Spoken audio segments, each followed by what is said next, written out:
البدع والأهواء، أهل البدع العقائدية وأهل البدع السياسية. نقول بيننا وبينكم السلف، بيننا وبينكم الكتب، كان فيقول البدع بيننا وبينكم. Bismillahirrahmanirrahim. Alhamdulillah wassalatu wassalamu ala Rasulillah wa ala alihi wa sahbihi amma ba'd. Kita menuliskan bacaan kitab Bulughul Maram yang ditulis oleh Al-Hafidz Ibnu Hajar Al-Asqalani rahimahullah taala. Pada pertemuan terlewat disebutkan oleh beliau Ibnu Hajar di Kitabul Janaiz tentang tata cara memandikan jenazah. Semoga di situ hadis Aisyah radhiyallahu anha, hadis Abdullah bin Abbas, demikian juga hadis Umayyah radhiyallahu anhu majma'in. Ini kesimpulannya untuk kita mendahulukan tempat wudu mayat ini, demikian juga ya kemudian dimandikan setelah itu, kemudian juga didahulukan yang kanan. Baru disebutkan tata caranya. Kemudian juga di situ dicampur dengan sidr, ya dengan sidr yang ini daun bidara itu masuk sunnah. Bahkan Syekh Utsaimin menyebutkan seperti kedudukan sabun. Ya, di situ dengan sabun juga boleh.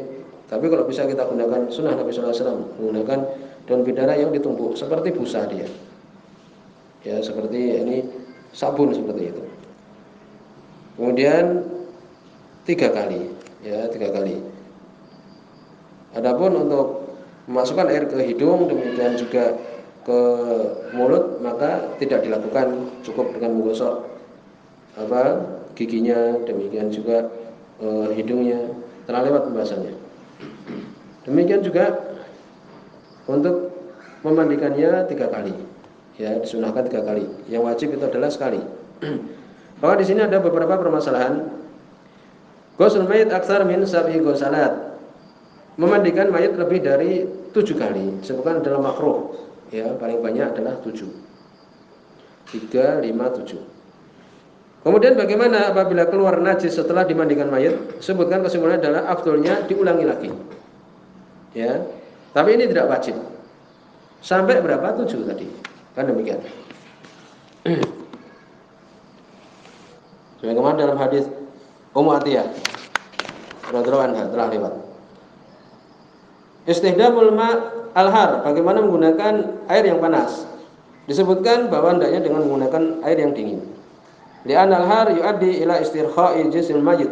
Ya, kalau menggunakan air yang panas, maka dia itu membuat lembek badannya mayit itu.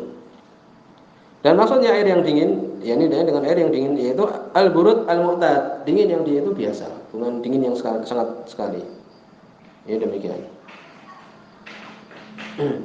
Tapi kalau kemudian butuh air yang agak panas untuk menghilangkan beberapa ausah kotoran, maka diperbolehkan. Dan ini adalah pendapat jumhur karena Nabi sallallahu alaihi wasallam memerintahkan mereka untuk memandikan. Ya, Nabi sallallahu alaihi wasallam memerintahkan mereka waktu itu memandikan anak perempuannya, tidak memerintahkan dengan menggunakan air panas. Kemudian bagaimana kalau perempuan itu haid atau kemudian yang dimandikan itu dalam keadaan junub? Maka disebutkan dimandikan sekali. Sebagian berpendapat 2 kali, yang benar adalah sekali. Kemudian sempurnakan 3 atau 5 atau 7 tadi. Atau sekali diniatkan hitungan 1. Kan demikian. Kemudian 2, kemudian 3. Karena yang pertama itu adalah wajib, sunnahnya adalah 3, 5, demikian juga 7. Apakah kemudian itu ini dikucir istilah kita, ya diikat? Jawabannya adalah demikian. Rambut perempuan ini kalau dia panjang atau dia ini ada rambutnya sebagaimana biasa, ya dikucir atau diikat 3, kanan, kiri, kemudian yang tengah. Wayulqa min khalfiha, ya ini dilemparkan ke belakang. Ini demikian. Kemudian ada beberapa permasalahan. Bagaimana kalau mayatnya itu belum dikhitan, belum disunat? Apakah disunat? Jawabannya adalah tidak. Haram, tidak boleh. Ya demikian. Karena termasuk qat'u jildah minal mayit, memotong kulit dari mayit tidak boleh. Demikian juga. Ya, jadi ini tadi khitan tidak perlu dikhitan. Apakah rambut demikian juga atfar, kuku boleh dipotong? Boleh. Ya termasuk sunnah. Ya termasuk suatu yang mustahab.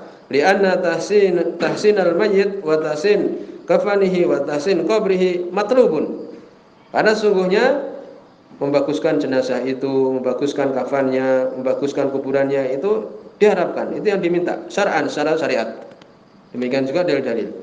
Demikian juga ini tadi dipejamkan matanya, ya, demikian juga lehyahnya, jenggotnya itu diikat, ya, supaya tidak jelek pemandangannya. Demikian juga rambutnya kalau dia itu panjang, demikian juga kukunya kalau dia itu panjang, boleh untuk kemudian dipotong. Demikian. Supaya bagus ketika dilihat. Kemudian hal yuqad min sya'ril anah, apakah diambil dari bulu kemaluan? Jawabannya tidaklah. Karena apa? Karena membuka aurat dia. Ya, demikian. Adapun syarib yaitu kumis dipotong.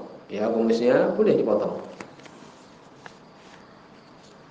Kemudian idza ta'adzara ghusl mayyit li faqdil ma', apabila tidak mungkin untuk memandikan mayat ini dengan menggunakan air atau tidak mampu umpamanya untuk mempergunakannya, maka ditayamumkan, ya, ditayamumkan.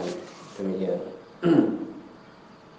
Li'anna tayammum qa'imun maqamal ma' indal ajz anhu, karena tayamum itu menggunakan debu, ya, suatu yang ma'ruf itu keadaannya seperti keadaan air kalau tidak ada air.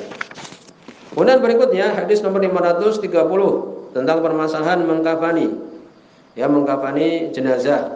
Wan Aisyah radhiyallahu anha, dari Aisyah radhiyallahu anha, hadis muttafaqun alaih. Qalat, beliau mengatakan, kufina Rasulullah sallallahu alaihi wasallam. Rasul sallallahu alaihi wasallam beliau dikafankan fi salasati aswab, di 3 baju. Maksudnya kain. Ya, kain kafan itu. Bidin suhuliyatin min kursuf, yang putih. Baju, ya, ini kain kafan yang putih. Suhuliyah, disebutkan suhuliyah adalah thawb abyad, baju yang putih, an-naqi, yang bersih.